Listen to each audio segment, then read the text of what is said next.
Omni-Ista here. I'm going to talk about my phase 3 period. It shouldn't be too long because I don't have a lot to share about it. It does seem, however, that the booklet that we received with the diet plan was not real specific. I have read Dr. Simeon's plan on HCG diets, and I don't know technically if this is supposed to be following it to that degree. In that particular protocol, you would be adding dairy to it really slowly and seeing if you had a reaction to it or not, your weight fluctuating and such. But it also added various other fruits and vegetables. Now, in the instructions in our diet, it does say that you would basically double your intake of what you have already been eating prior to that. It does not mention anything about dairy and that kind of thing in the small booklet that I received.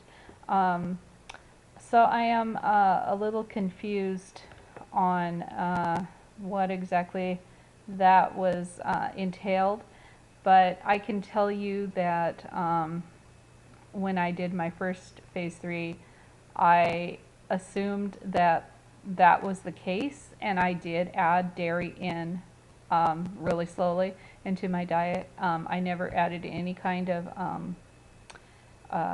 grain other than what I was allowed the first time, and I really wasn't that crazy about it anyway, so it never really occurred to me to even add that back in, because I really wasn't eating it anyway. I do know that they didn't want you to have oranges on the phase 3. As I don't know, I was really confused on the fact that you could add this and that, but like I said, it didn't really list it, so I was kind of back and forth on whether or not I should do this or that. So I just kind of took it day by day, and if I added something, I really watched the scale, and I made adjustments if I didn't like the results of what I maybe had tried or whatever. I did keep track of my calorie count with an app on my phone called FitnessPal, and also my exercise. I did up my exercise a little bit during phase 3 because I was trying to make sure that I kept my weight where it needed to be. And if you go up 2 pounds or more, you're going to need to do a steak day. And steak day consists of you'll drink nothing but water for an entire day with a steak for dinner, followed by either an apple or tomato 30 to 60 minutes later. The steak should be good size and fatty. For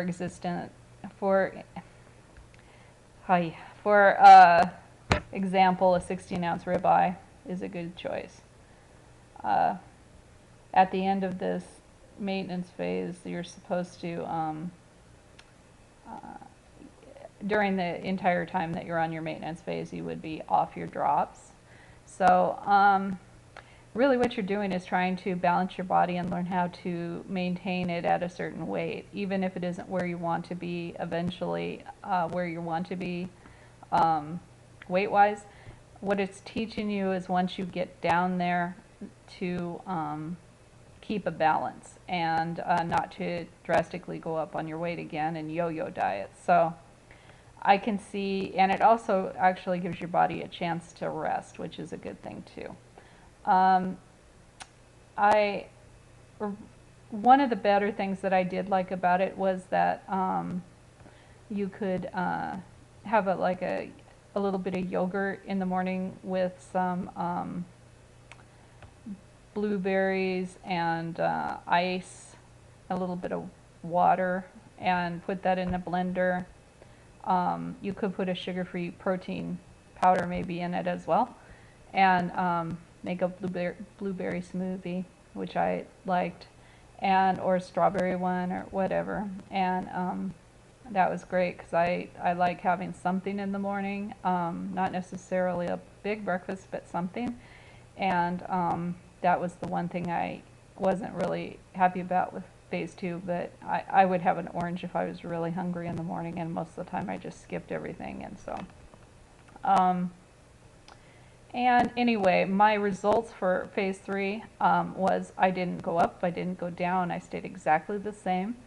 I stayed the same weight and inches and everything. So I would say my phase 3 was a success. I had intended on going a little longer than I thought I was going to, but my daughter decided to do phase 2 right as I was ending my 3 weeks on phase 3, so I went ahead and just jumped into it with her. Although my head really wasn't in it to go back into phase 2 right away. So as most people have said, when they go into phase 2, round 2, they usually have problems. And I haven't had drastic problems, but I really haven't been losing the way that I was the first time, and it's kind of discouraging, but I'll cover that on another entry. And then yeah, that's about all I have to say about that. I do suggest you do some research and make sure you know exactly what you can and can't eat for phase 3. I kind of went into it blindly because I was out house hunting for rental property and stuff for a good chunk of those 3 weeks. And so it was kind of difficult to follow protocol exactly as it was supposed to be. So to do all that research and stuff, I just didn't have the time. So I eliminated the wonder and just did what the book said and doubled up what I would normally eat. I just kept eating what I was eating before, and I added a little bit of dairy. I had like cream for my coffee and a blueberry smoothie, and on occasion if I had a salad or something, I'd have maybe a little bit of cheese on it. But beyond that, I wasn't much off of what I was already eating, just eating more of it. So anyway, I did really well on it, and nothing to be really talk about other than I stayed where I should have stayed, and I never really drastically gained at all to worry. So, and I never did do a steak day. So, and that's it. Thanks for listening.